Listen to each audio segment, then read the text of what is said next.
Hello and welcome to Did You Know Gaming Extra. For today's episode, we'll be looking at trivia from a handful of Nintendo Switch titles. At the time of making this video, the Nintendo Switch is the latest of all current generation consoles. On top of that, it's the fastest selling console of all time in both Japan and the United States, selling just short of 3 million units in the first 3 months of release. More than anything, these record figures have been attributed to a high quality of exclusive titles on the system, such as Breath of the Wild, Mario Kart 8 Deluxe, and Mario Odyssey. With that said, let's start off by looking at one of these powerhouses, Super Mario Odyssey. In Odyssey, there's a Koopa that asks the player to trace the shape of an object around them by walking. The Koopa appears 3 times in the game, first asking the player to draw a circle around them, then a triangle, and finally a circle again. This seems odd, as you might expect the third shape to be something more difficult, as a triangle is harder to make with the game's controls than a circle. YouTuber Skelix found that the challenge was indeed originally more difficult. They found data for an objective in the game where the Koopa asks the player to draw a star around them instead. With the star's more complex geometry, it proves to be far more challenging. The difficulty of the objective may have been the reason it was replaced with the initial circle challenge. Jumping from a classic franchise to a wholly new IP, the fighting game ARMS wasn't always intended to be its own series. An early concept for the game was to feature a number of staple Nintendo characters from the company's popular series, such as Link and Mario. Issues arose when the team felt the game's aesthetic clashed with these characters, so they decided to create a new cast of characters instead. Designs began with the character's arms, and the team worked backwards from there to design a character that would make use of the various types of arms created. There are some exceptions to this rule, however. To begin with, the team considered characters using external devices, not their own limbs, in order to hit their opponents. However, this was eventually dropped. Another early idea was to make the game stand out amongst the crowded space of fighting games by positioning the camera directly behind the characters instead. This caused its own issues, however, as it became harder for the player to judge distances on the screen. This was solved by simply making characters' arms extend dramatically to hit their opponent, leading to the game's unique design concept.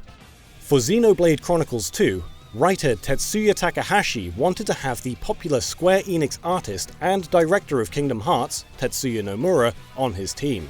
Takahashi's desire to work with Nomura has existed for 20 years, so when the opportunity finally arose for a collaboration, Takahashi jumped at the chance. He told Time, "At the time, there was someone who was directing the Final Fantasy series, Mr. Yoshinori Kitase. Mr. Kitase was handling Final Fantasy, and I was doing Xenogears, and I wanted to work with Mr. Nomura. So I was waiting for the final call to be made, whether he was going to be working on the Final Fantasy series, or on this new title of mine. And then Mr. Hironobu Sakaguchi, the creator of Final Fantasy, came and said, 'Tetsu is going to do Final Fantasy.' So I thought, okay, I've got to find myself a new designer. After our discussion with Nintendo went through and Xenoblade Chronicles 2 was a go, I went directly to Square Enix, thinking that I'd be denied, asking if I could work with Tetsu. To my surprise, it was approved, and that's how it happened. Nomura ended up working on Final Fantasy VII, leading to manga artist Kunihiko Tanaka taking on the mantle of character designer for Xenogears and its follow-up Xenosaga. 20 years later, Tatsuya Nomura ended up designing the Torna organization for Xenoblade Chronicles 2, the primary group of antagonists in the title. Influences for a game's design can come from unexpected places. The crossover tactical RPG, Mario and Rabbids Kingdom Battle, first took its inspirations from Nintendo's Mario Kart. Director Davide Soliani stated, "We thought that tactical games are known to be slow-paced, and they tend to be a little niche, so why not try to have something very dramatic and colourful and fast-paced? That's why our first reference was Mario Kart. How cool would it be to try to translate that kind of action into the combat of our game?" Surprisingly, for such a major collaborative effort between Ubisoft and Nintendo, the hero of the Rabbids' origin, Rayman, doesn't make any appearance throughout the game.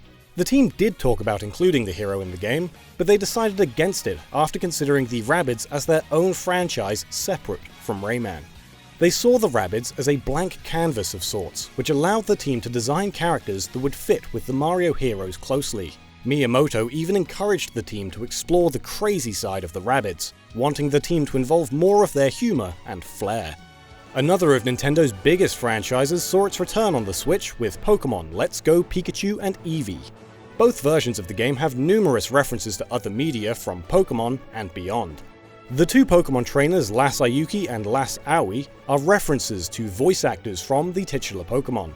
Las Ayuki, the Pikachu Master Trainer, refers to Ayuki Otani, the iconic voice of Pikachu. Similarly, Las Aoi, the Eevee Master Trainer, references Aoi Yuki, the actress for Eevee in the game. These aren't the only trainers whose names are references though. The Zubat and Golbat trainers are named Scientist West and Scientist Keaton respectively. These are of course taken from the names of Batman actors Adam West and Michael Keaton. The list of references from the Pokémon Masters goes on, with the Ghost Masters, Psychic Aaron, Danny and Ross, all referencing our boys over at Game Grumps: Aaron Hansen, Danny Avidan, and Ross O'Donovan. And finally, the Bird Master trainers could potentially be references to the hugely popular animated series The Simpsons.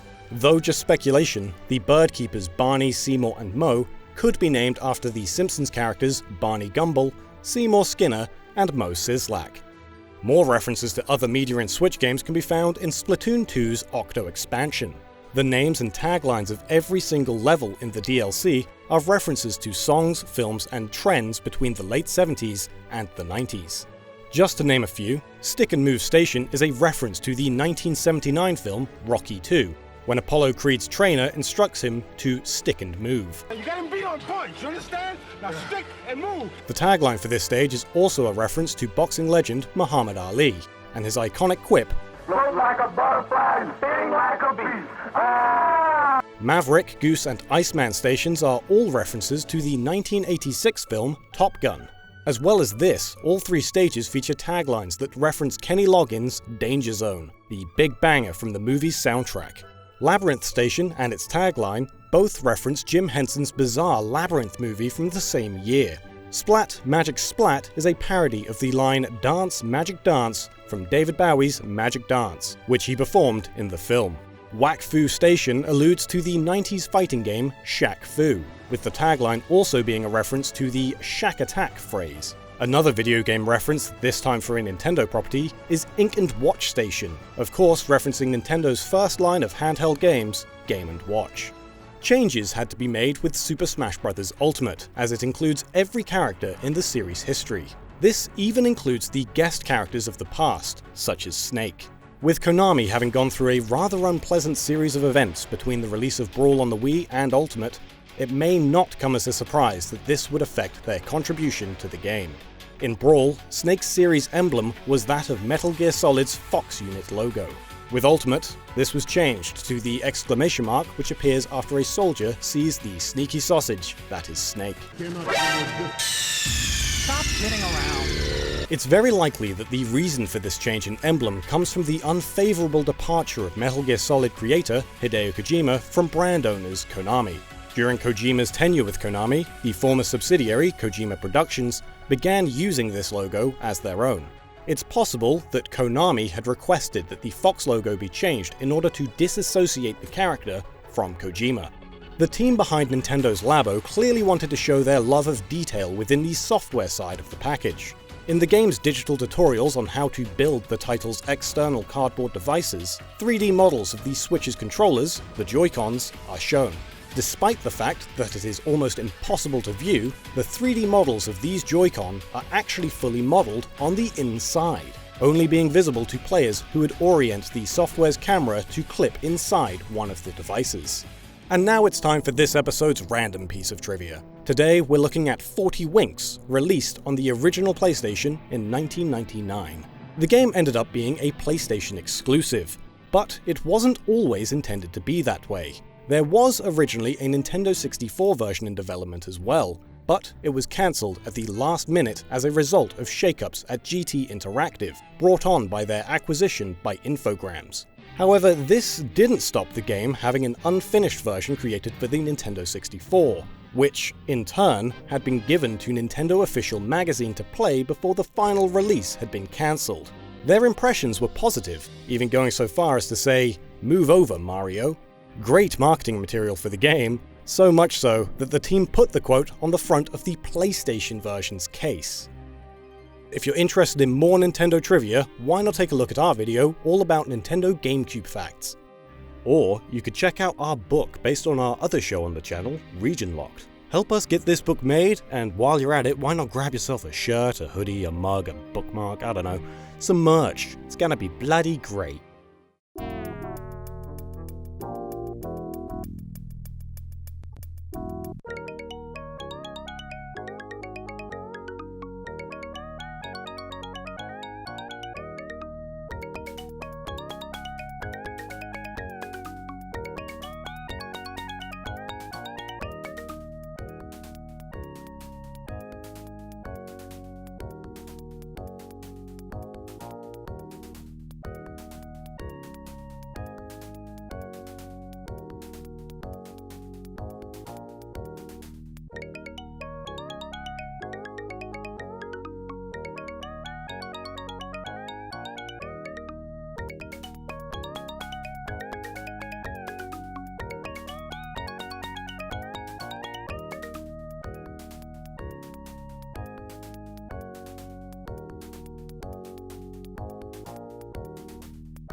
Thank you to all of our patrons. You are fantastic.